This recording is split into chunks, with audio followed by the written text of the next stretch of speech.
예, 오늘은 누가복음 10장 25절에서 37절까지 말씀입니다. 똑같은 내용이 마태복음 22장에도 나오는데요. 한 율법사가 예수님을 시험하여 가로되 선생님이여 율법 중에 어느 계명이 크니까 이렇게 묻고 있습니다. 근데 여기 누가복음 10장에서는 무엇을 하여야 영생을 얻으리까 이렇게 묻고 있습니다. 그랬을 때 예수님께서 이르시되 율법에 무엇이라 기록되었느냐 대답하여 가로되 네 마음을 다하여 목숨을 다하며 힘을 다하며 뜻을 다하며 네 마음을 다하며 목숨을 다하며 뜻을 다하며 힘을 다하며 주 너희 하나님을 사랑하고 네 이웃을 네 몸과 같이 사랑하라.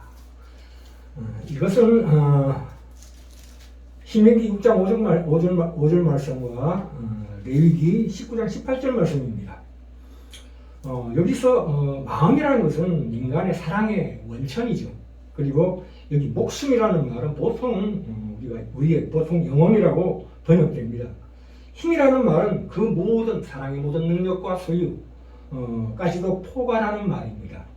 그리고 뜻이라는 말은 말하자면 기독교 사상을 가리키죠. 그리고 내 이웃을 네 몸과 같이 사랑하라 하는 것은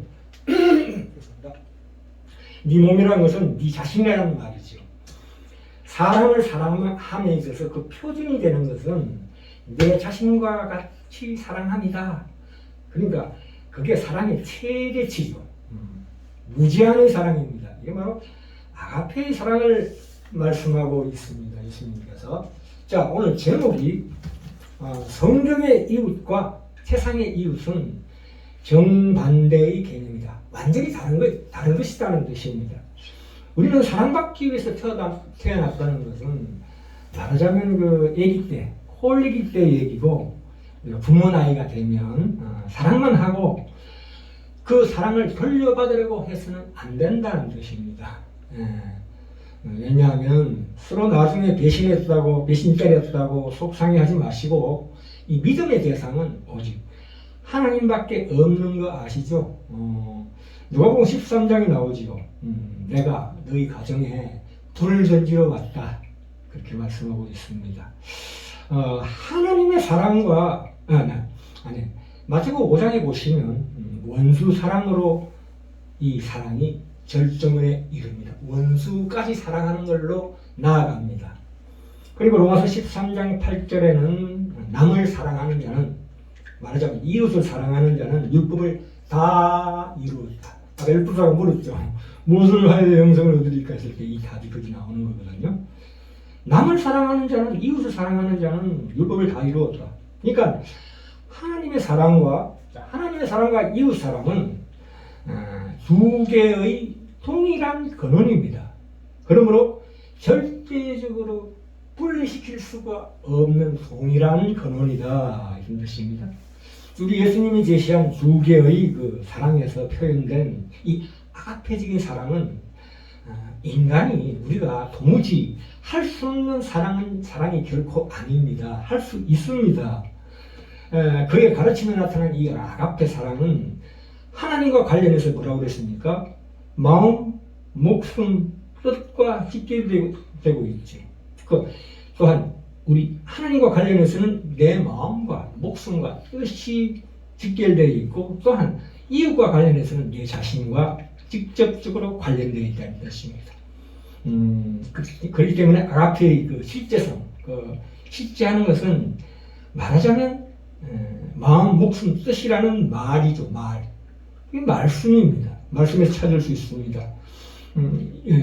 그리고 자신을 표현하는 그 말, 네 몸과 같이. 그것도 말씀이죠. 비록 다양한 말을 사용하지만 그 의미는 동일하다. 이 뜻입니다. 자, 그래서 율법사가 물었습니다. 그럼 29절에 보면은 뭐라고 나옵니까? 예수께서 여쭤봤더니 그러면 내 이웃이 누구니까 이렇게 묻습니다. 이웃의 범위를 묻고 있습니다. 그래서 30절부터 이제 예가 나오지요. 예루살렘에서 여리고로 내려가다가 강도를 만나매 거반 죽은 것을 버리고 갔더라. 이 거반 죽인 것이라는 것은 말하자면 절반 죽었다 이런 뜻입니다. 절반은 죽었다. 절반만 죽었다 이런 뜻입니다. 살아날 소망이 있는 상태에 처한 자이다. 이런 뜻입니다. 이것은 말하자면 육신은 살았으나 영혼은 죽은 자의 형태의 사람들, 그러니까 불신자를 예로 들 수 있는 비유입니다. 그리고 31절, 32절에 보시면 한 제사장이 그 길로 내려가다가 그를 보고 피하여 지나가고라고 나옵니다. 이 제사장들은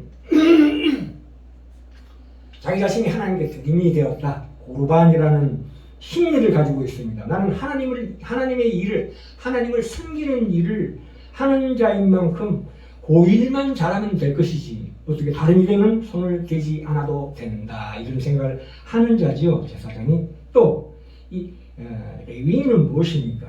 그러니까 레위인도 아니 내가 어떤 물질을 하나님께 바쳤다, 내 몸을 바쳤다고 생각만 하면 그 물질을 말하자면 부모 섬기는 데는 쓰지 않아도 된다는 것과 같다. 이런 사상은 잘못된 것이죠. 내가 하나님께 다 바쳤다. 그러므로 내 부모를 부양하지 않아도 된다라는 것은 아주 잘못된 사상입니다. 요한에서 4장 20절 21절에 뭐라고 나옵니까? 누구든지 하나님을 사랑하노라 하고 그 형제를 미워하면 이는 거짓말하는 자니 보는 바 형제를 사랑하지 아니하는 자가 보지 못하는 바 하나님을 사랑할 수 없다고 말씀하고 있습니다. 그렇지요. 그러니까 이것은 무슨 얘기냐면 이 제사장과 레위인은 제사장은 자기 명분을 위해서만 일한다. 제사장은 자기 일만 위해서 하나님의 일만 위해서 한다. 이 얘기죠. 잘못된 거다 이거예요. 근데 사마리아인이 나옵니다. 33절에 사마리아인은 여행하는 중에 그 길을 걸보고 불쌍히 여겨 가까이 가서 기름과 포도주를 그 상치에 붓고 싸매고 자기 짐승에 태워 주막으로 데리고 가서 돌봐주고 또 돈까지 줍니다. 그랬을 때 예수님이 묻습니다. 36절에 네 의견에는 이 세 사람 중에 제사장, 레위인, 사마리아인 중에 누가 강도 만난 자의 이웃이 되겠느냐, 자비를 베푸는 자 아니겠느냐, 이렇게 대답하고 있으십니다. 이 사마리아인이라는 것은 말하자면 그 출발부터 사랑이라는 것이 출발부터가 원수를 사랑하는 중심으로 시작되는 법입니다. 그렇죠? 이 다주과는 유대인하고 이 사마리아인은 완전 원수 관계입니다. 사마리아인들이 혼혈이기 때문에 개같이 취급되는 거죠. 근데 거기다 대고 자기 모든 것을 내줍니다. 그에게서 모든 비품, 기름과 포도주를 다 바칩니다. 자기 힘이 미치는 한도까지 이 사람이 자비를 베푸는 것입니다. 바로 이것이 바로 네 이웃의 범이라는 거지요. 자, 다시 한번 말씀드립니다. 제사장과 레위인은 어떤 명분이나 일에 치우쳐가지고 그렇게 하는 것들은 우리가 생각하는 이웃 개념입니다. 그러니까 내 사랑하는 사람, 나와 좋은 관계를 가진 사람, 그러니까 내가 나를 중심으로 얼마나 좋은 관계에 있느냐를 따지는 사람을 대표하는 상징이 바로 제사장과 레위인이다 이런 뜻입니다. 사마리아인은 무엇입니까? 바로 그 사람이 얼마나 나의 도움을 필요로 하느냐에 달려있다. 이웃이라는 범위가 그렇게 말씀하고 있습니다. 다시 한번 말씀드립니다. 이웃은 나를 중심으로 얼마나 좋은 관계에 있느냐가 아니라 얼마나 나의 도움을 필요로 하느냐에 달려 있습니다. 만약에 잘하는 친구가 나하고 가까운 친구가 나의 도움이 전혀 필요치 않다면 그것은 이웃이 아닙니다. 그런데 만약에 나와 평소에 대적하는 사람이 있는데 원수 같은 사람이 있는데 또 꼴 보기 싫은 사람이 있다 할지라도 그 사람이 나의 도움을 필요로 한다면 그는 이웃입니다. 하나님께서 우리에게 야갑해진 이 사랑으로 향할 것을 요구하고 계십니다. 하나님 왜 그러십니까? 하나님의 우리 모두의 영혼의 빛입니다. 그러니까 하나님은 무한한 생명이십니다. 무한한 생명이시고 편재하는 실제 생명입니다. 편재한다는 것은 어디나 계신다. 눈에 보이지는 않지만 어디나 계신다는 그 하나님의 무한한 생명을 말하는 것이고, 말하자면 이 이웃이라는 것은 유한한 생명입니다. 우리 눈에 보이는 구체적인 실제성을 가지고 있다. 있는 자다. 그러니까 그 하나님의 무한한 생명의 빛을 이웃에게 비춰야 할 자로 우리를 이 땅에 보내셨다. 이런 뜻입니다. 하나님과 이웃은 분명히 지식적으로는 구분되지만 결코 떼놓거나 분리시킬 수 없는 관계에 있다. 아까 서두에 말씀드렸지만 이웃 없이 하나님을 사랑하려는 노력은 그 관념적인 사랑입니다. 자기 속에서 이웃 없이 하나님만 사랑하겠다 하는 것은 관념적인 사랑이라고 부르는데 그것은 내가 하나님이 되는 거지요. 내 안에서 하나님을 찾으려는 노력. 그건 잘못된 사랑이죠. 또한 하나님 없이 이웃만 사랑하려는 노력은 실존주의입니다. 실존주의 사랑, 실존적인 사랑인데 자신 안에서 그 휴머니즘, 인간성을 찾으려는 에로스입니다. 에로스적인 사랑이다. 아가페적인 사랑이 결코 아니다. 그건 기독교 사상이 아니다 이거예요. 이 말씀과 하나님이 말씀하시는 이 사랑은 우리 죄인을 향해서 하나님 다가오시는 하나님의 두 가지의 영성입니다. 이 말씀이라는 것은 성신하신 예수 그리스도 아닙니까? 죄인을 향해서 하나님 자신을 무한히 낮추시는 행위입니다. 또한 이 사랑이라는 것은 죄인을 하나님 자신만큼 무한히 높이는 하나님의 행위라고 우리가 반드시 이해해야 합니다. 자, 그러니까 결론입니다. 나와 구체적으로 만나면서 나의 도움을 필요로 하는 사람은 누구나 그것이 원수라 할지라도 이웃입니다. 순전히 이것은 자발적인 사랑입니다. 무제한적인 사랑입니다. 이런 이해에서 본다면 우리 이웃의 사랑의 방식에는 우리가 생각하는 이 사랑은 예수님이 말씀한 이 사랑하고 전혀 다를 수가 있습니다. 이게는 부모 자식 간의 사랑과 마찬가지입니다. 그것은 부모가 자식을 사랑하는 에로스입니다. 에로스. 아가페가 아니고요. 왜 그러냐면 자식에 공부시키고 밥 먹이고 옷 입히고 좋은 것 주면서 사랑을 하지만 결국은 그것이 무엇입니까? 이 자식이 성공해서 나를 동행할 것을 기대한다면 그것은 전형적인 에로스 사랑입니다. 자기 사랑이라는 거지요.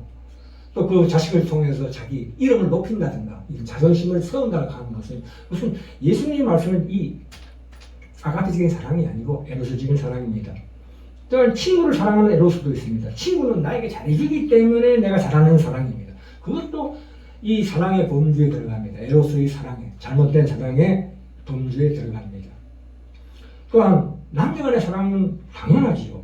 우리가 남자를 사랑하고 여자를 사랑한다는 것은 사실은 그 남자와 여자를 사랑하는 것이 아니고 그 남자와 여자를 사랑하는 나의 그 감정을 사랑하는 것입니다. 그것이 바로 에로스입니다. 자기애 라고 부를 수 있습니다. 스승과 제자도 마찬가지예요. 내가 가르침을 주면서 그 가르침을 잘 따르는 것을 기대하기 때문에 그것은 에로스적인 사랑입니다. 이 예수님의 비유에서 나오는 사랑은 그 이웃의 개념이 이렇게 확실하게 정립되어 있지 않으면 실천하기가 어렵습니다. 그러니까 이웃이라는 것은 나의 의지나 나의 인생관 또는 혈연, 지연, 동족, 민족의 개념과도 전혀 무관하다. 이렇게 보셔야 합니다. 자, 이 제사장과 레위인에게서 보듯이 우리는 내가 어떤 인물, 어떤 지위, 어떤 업적이 그게 우리의 있을 자리가 아니다 이거예요. 그건 무슨 얘기냐면 우리 인생에서 직면해서 그 직면으로 가지는 그 모든 불안함, 외로움, 그 고통, 그 책임을 요구하는 자리가 바로 하나님이 우리를 두신 자리고 우리를 불러서 이 세상 사람들이 걸어가는 그 인생에 박아놓은 이유이다. 그래서 우리가 이런 레위인과 제사장 사마리아인을 통해서 우리의 벌거벗은 영혼을 대면하게 하십니다. 그러면서 우리 자신을 보게 하십니다. 우리가 얼마나 남에게, 이웃에게 치사하고 비겁하고 저주하는 그런 잘못된 영혼을 가졌기 때문에 이런 비유가 보듯이 제사장이라는 명분, 레위인이라는 그 일에서 도망가면 하나님 우리에게 보내신 그 자리에서 도망가는 것이다. 이런 뜻입니다. 그러면 어떻게 해야 합니까? 전도서 11장 1절에 보시면 이웃을 구제할 때 어떻게 하라고 그럽니까? 너는 네 식물을 물 위에 던지라. 그러면 여러 날 후에 도로 찾으리라. 네 식물을 물 위에 던지래요. 매일 강가에서 먹을 것을 던지면 내가 알지 못하는 도움을 필요로 하는 사람에게 도움이 되고 그것이 나중에는 내가 어떤 일을 겪을 때 도움이 된다. 이게 이웃의 개념입니다. 다시 한 번 말씀드립니다. 요한일서 4장 20절 누구든지 하나님을 사랑하노라 하고 그 형제를 미워하면 이는 거짓말하는데 이건 형제라 나오지만 이웃이랑 형제랑 같은 개념입니다. 보는 바 그 형제를 사랑하지 아니하는 자는 보지 못하는 바 하나님을 사랑할 수가 도무지 없느니라 이렇게 말씀하고 있습니다. 요한은 우리 수준으로 낮춰가지고 설명합니다. 본질적으로 실천적인 측면에서 이렇게 접근하고 있다. 지식적으로는 하나님과 이웃 사랑을 구분할 수 있지만 실제적으로는 구분할 수 없는 하나다. 그 근원이 하나다. 그러니까 성경의 이웃과 세상의 이웃은 사실 정반대의 개념일 수밖에 없다. 뜻입니다.